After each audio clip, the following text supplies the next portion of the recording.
eu tenho muitos preconceitos. Além de algumas minorias como furries e jovens que tocam violão, eu costumo também me irritar com coisas específicas, como por exemplo quando eu tô imerso assistindo algo e sou agredido de forma hedionda e desavisada pela visão de uma abominação em CG que saiu diretamente dos meus piores pesadelos. Ou quando eu tô interessado na premissa de uma obra e após assistir uns 3 episódios dela eu me dou conta de que teria sido mais produtivo investir esse tempo estudando, jogando League of Legends ou sei lá, batendo a minha cabeça na parede. E é por isso que, diferente de quando eu tinha 15 anos e assistia literalmente qualquer bosta, hoje em dia eu busco valorizar um pouco mais o meu tempo. Então você deve me entender quando eu digo que quando essa coisinha aqui apareceu no minha tela, sendo protagonista de um anime com uma arte que não me atraia nem um pouco, e talvez uma das piores openings que eu já vi na minha vida, eu não fiquei muito interessado. Mas meu Deus, como eu tava enganado.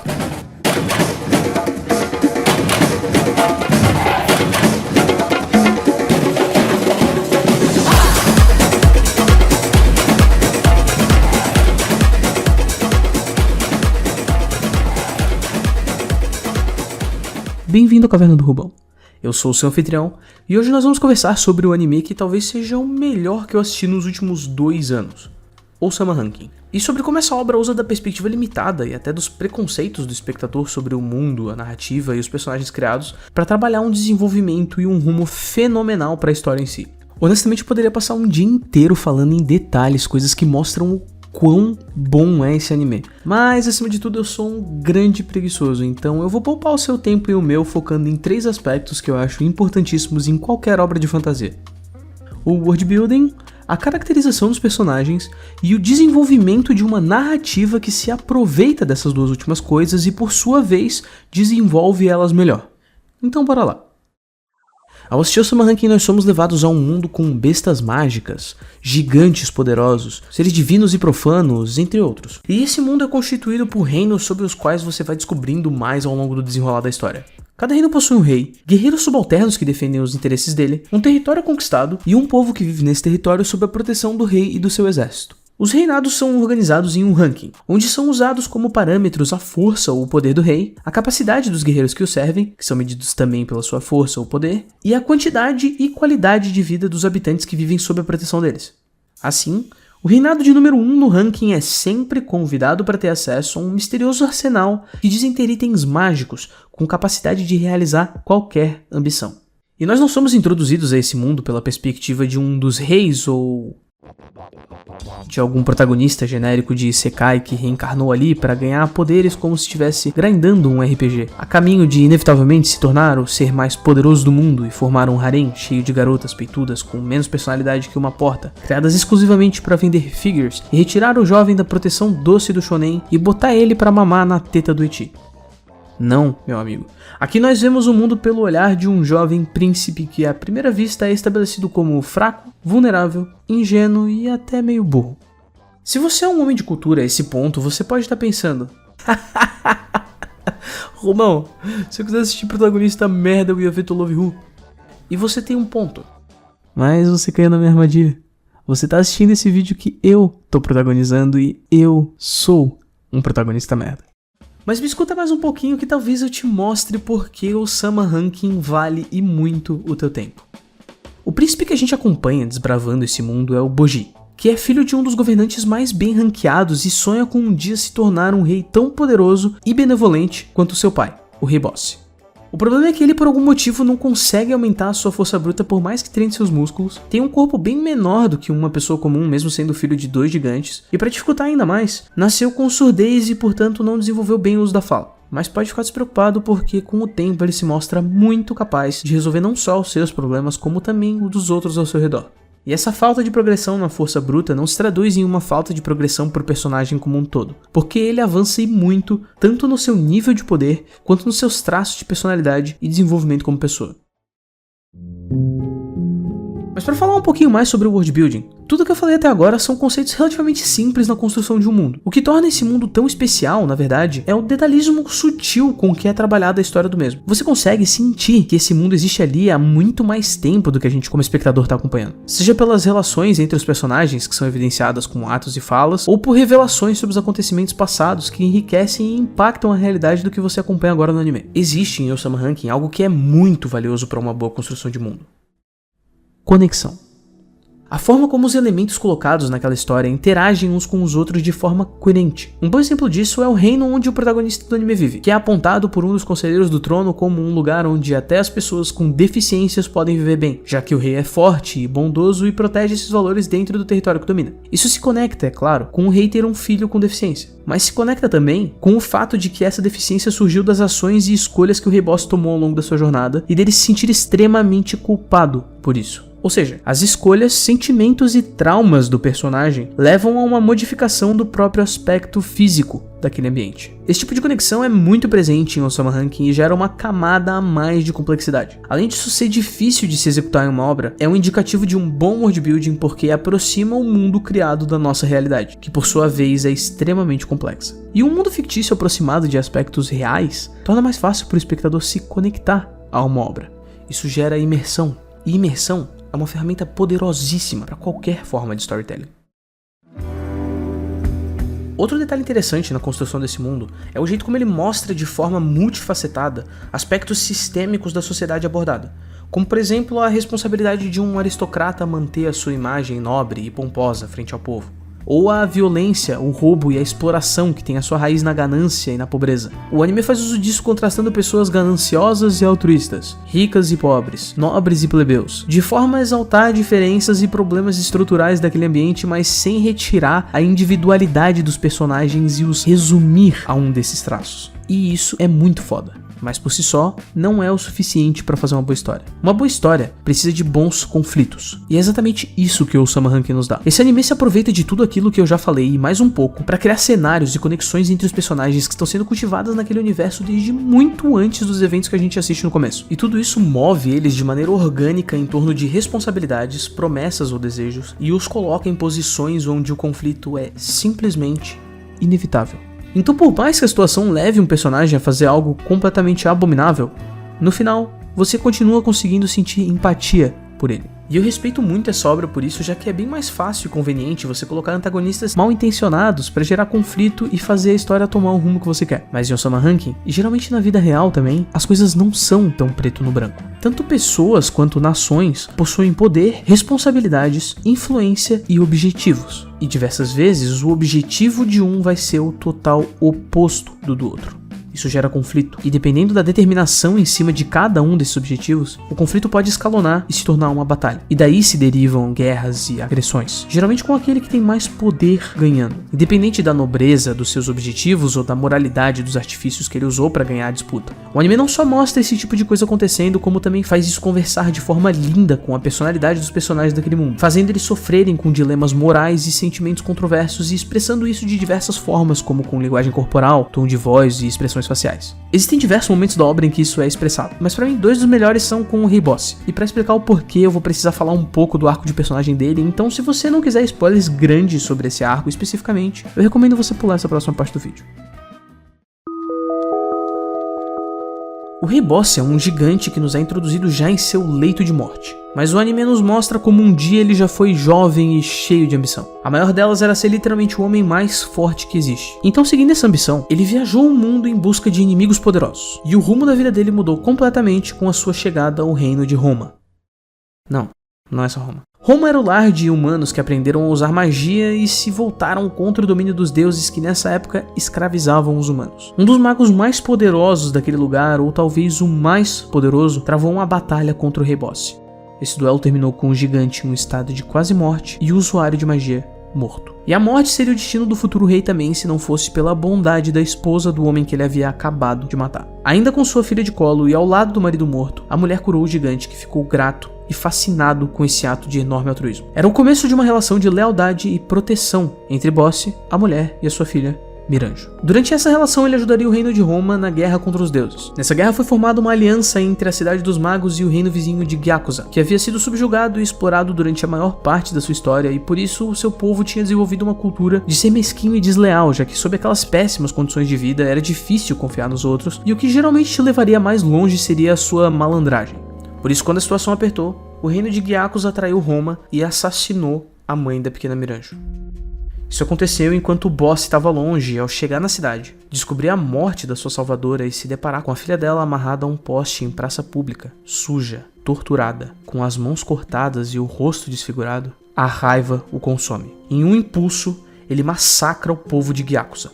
Homens, mulheres, idosos e crianças, indiscriminadamente. Ele então pega os restos de todos e os leva a um curandeiro que utiliza esse material para fazer a Miranjo voltar ao estado em que estava antes, mas não sem deixar sequelas, tanto físicas quanto mentais.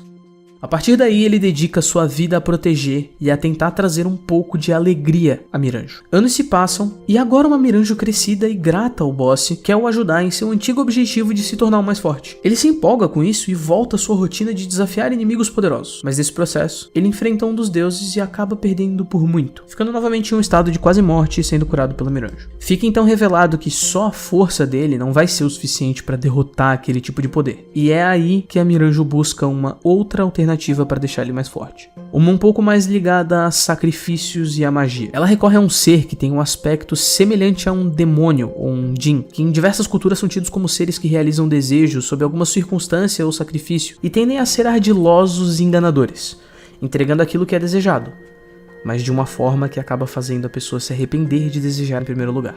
Esse ser foi um antigo amigo de infância da Miranjo e, sabendo que a cada desejo que ele realiza ele se torna mais asqueroso, ela havia o prometido nunca pedir nada a ele. Ela quebra essa promessa, que é importante pra ela, porque acima disso, ela deseja que o boss tenha sucesso, já que ele fez tanto por ela.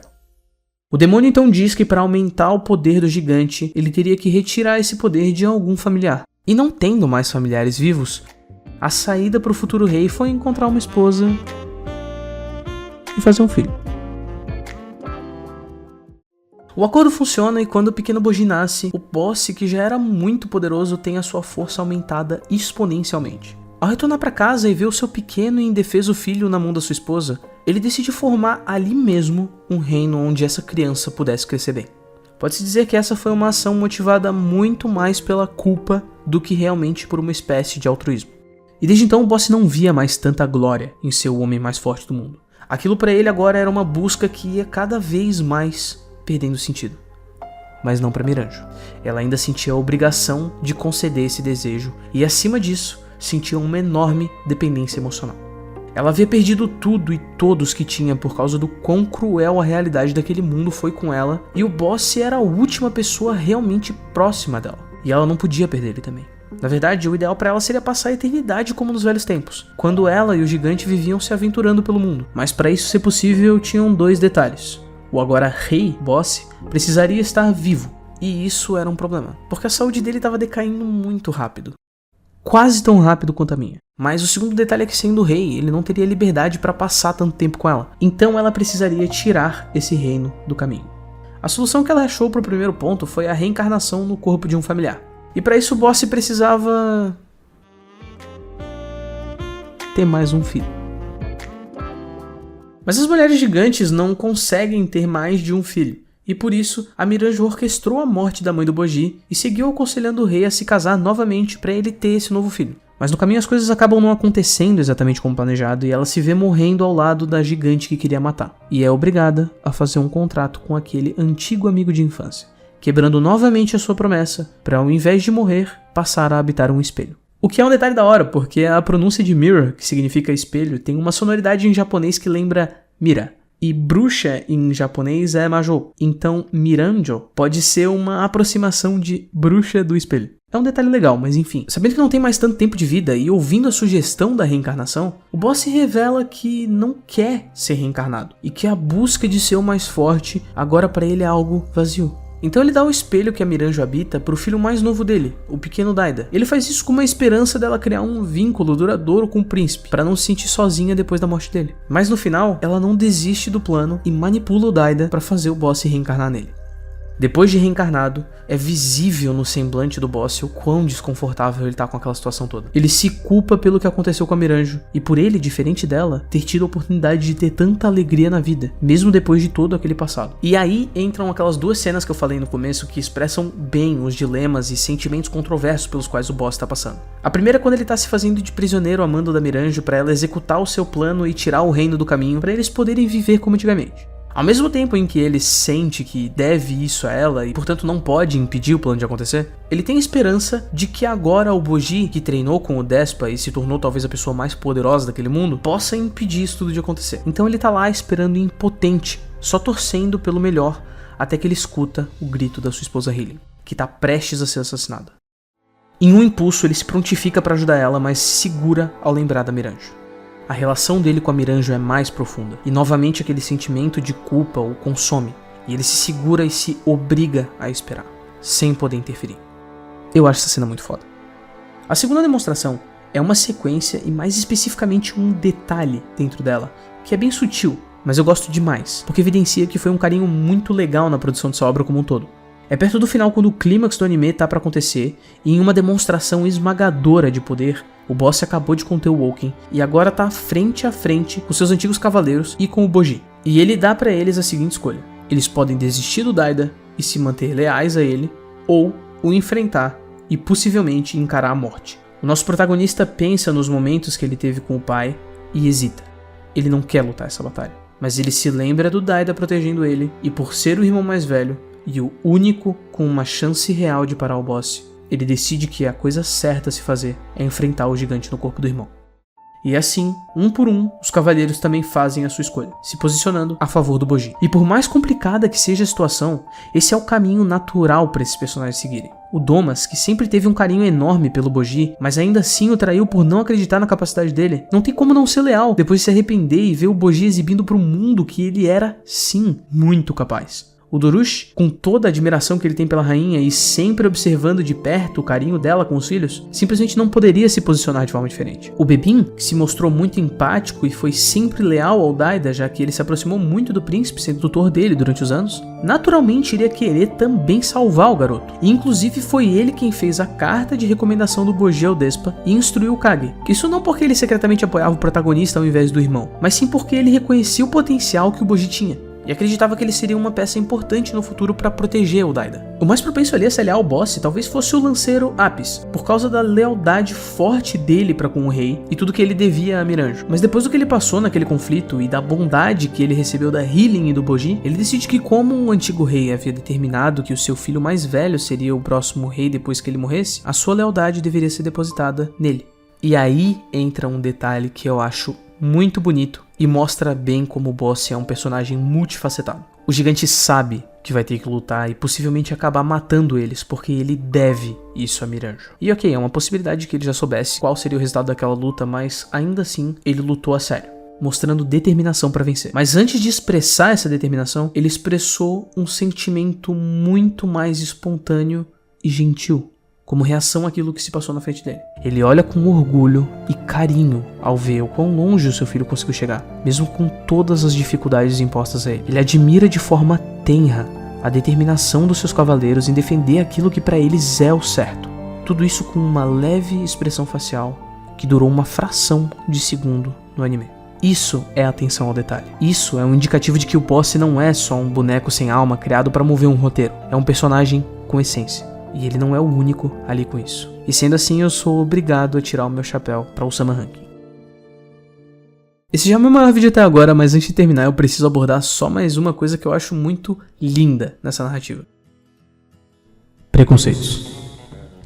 Todos nós, independente da origem, posição social ou nível de educação, temos preconceitos. Mas alguns têm muito mais do que outros e expressam isso de forma muito mais nociva para a sociedade como um todo. Só que em algum nível ele está sempre presente, porque o preconceito é algo instintivo. É o nosso cérebro de amendoim querendo nos poupar a energia de imaginar que aquele cara que gostou de Tokyo Revengers pode talvez pensar de forma racional de vez em quando, ou que aquela sua colega que gosta de comer feijão com banana pode não ser uma completa psicopata, por exemplo. Por isso, quando a gente é exposto continuamente às mesmas situações ou artifícios usados em diversas formas de mídia, nós acabamos nos acostumando e presumindo coisas que vão acontecer sem pensar muito sobre, porque são padrões. Cobras são traiçoeiras, sombras são suspeitas, madrastas são malvadas e maldições que afetam protagonistas bonzinhos são retiradas para ele poder ser feliz para sempre no final. Isso é muito utilizado e uma história usar esses elementos por si só não faz dela ruim, mas quebrar esses padrões de uma forma que faz sentido e encaixa como uma luva no teor da obra como um todo isso é lindo. E Osama Rankin tem diversos exemplos disso desde o começo. Ah, tadinho do garotinho, ele tá sendo feito de otário pela sombra que só quer se aproveitar dele porque ele é meio burro, coitado. Poxa, ele ainda tem deficiência e a galera da cidade não respeita ele.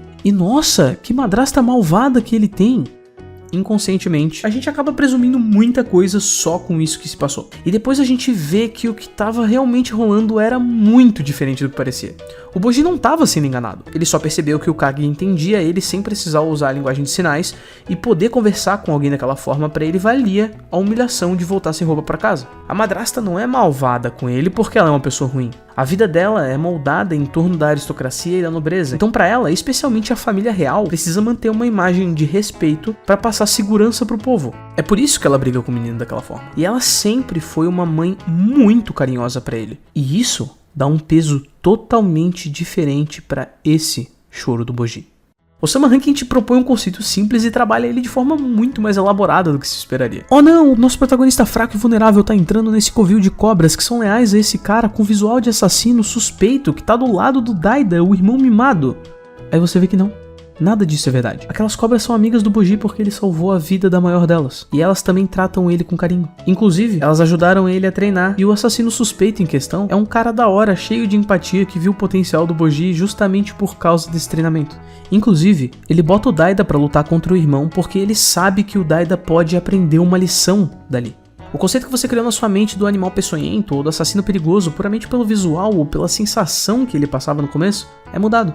Nada é o que parece e ainda assim você sente que aquilo tudo se encaixa. Olha só pra esse cara aqui que deveria seguir o estereótipo de cavaleiro subserviente à rainha. Ah, ele é parrudo e usa um escudo. Encaixa na temática. Ah não, pera. Ele agora é porradeiro. O quê? Ah, então ele era no passado a maior ferramenta de ataque do rei, mas foi colocado pra defender a rainha e por isso ele adaptou todo o estilo de luta dele pra um que funcionasse melhor na defesa?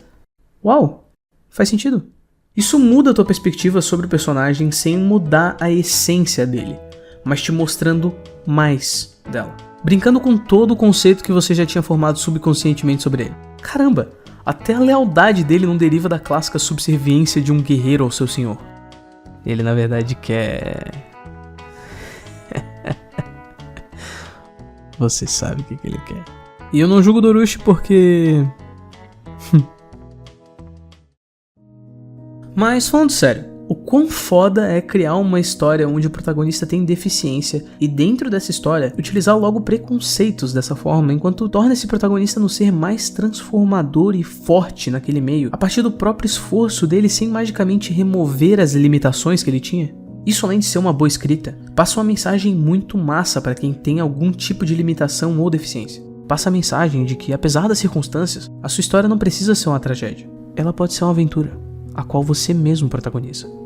Sendo uma pessoa que lida com TDAH e ocasionais episódios depressivos, eu agradeço muito Osama Rankin por isso. E eu já vi outras pessoas comentando sobre como essa obra ressoa com eles de uma forma especial, então eu sei que eu não sou o único grato assim. Ok, eu vou parar por aqui porque eu já tô vendo que esse vídeo vai dar um trabalhão pra editar. Ah, e a propósito, se você gostou do vídeo, deixa um like aí e se inscreve no canal do meu editor. Ele faz uns vídeos legais sobre anime e tá planejando lançar mais um conteúdo maneiro pra vocês. Obrigado por ter assistido até aqui e até a próxima.